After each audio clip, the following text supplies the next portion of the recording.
a game set in a mansion on the outskirts of Raccoon City spawned an entire genre of scares and nightmares. Its name was Resident Evil, an 18+ rated story of zombies, gore, elite task forces, Chris, you're alive. And intricate inventory management.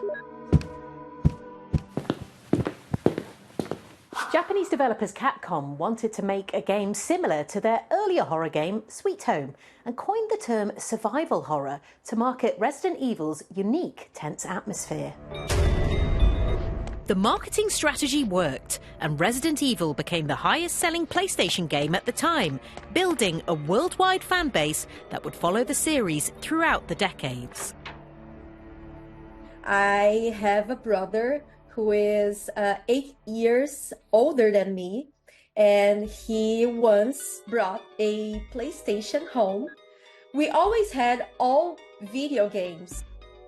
One day he bought Resident Evil. It was love at first sight, I guess. I got really passionate about the live action scenes. People think it's cheesy nowadays, but I think it's amazing. It was Bravo Team's helicopter. Nobody was in it.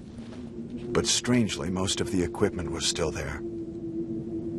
However, we soon discovered why.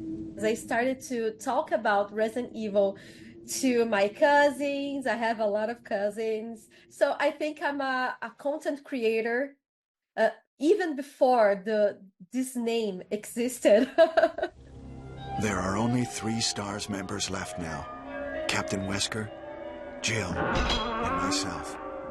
We don't know where Barry is. Resident Evil is now the best-selling horror game series ever, but it's had its fair share of criticism throughout the years, especially when it tried to turn away from its survival horror roots and include more action.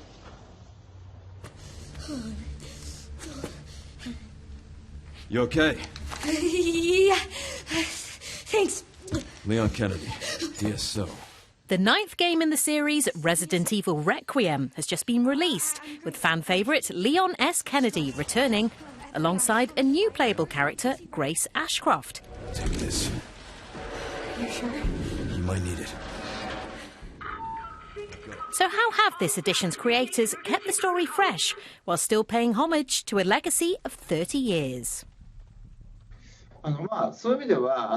Certainly the balance of familiarity and freshness is a tricky one. It's never possible to make something 100% original. You always need to ground it in something familiar as a starting point to give people the sense that it's going to be the same kind of game that you liked before if you're familiar with it. I think that the 2 different characters of Leon and Grace let us represent those 2 sides. Leon is certainly a familiar presence, and we saw a huge response to his reveal. On the other hand, Grace is not only a new character introduced in this series, but within the context of the storyline, she is new to this kind of situation. What does Victor want with you? And this is the first time she's experiencing a biohazard outbreak, the first time she's seen a zombie, and she doesn't know how to take on that threat. So she almost represents a new generation of character and also of players. It's such a beloved franchise. Why do you think fans are still crying out for more Resident Evil 30 years on? For me, if I imagine myself in the shoes of a player playing these games, I think that the reason you can still want more after 30 years is because we've really taken care that we just don't do the same thing over and over again. I think that means fans know that they want another game because they're never quite sure what's going to happen next and what kind of experience they're going to get. And that's really exciting as a game player. I think fear is such a human emotion, and it's one of the most basic experiences we can have. Through entertainment, we find ways to sort of use fear as a thrill, but in a positive way. Therefore, I think that even with 30 years and the game's legacy, people still want to go through those thrills over and over again because that's really what makes us human. I'll be fine.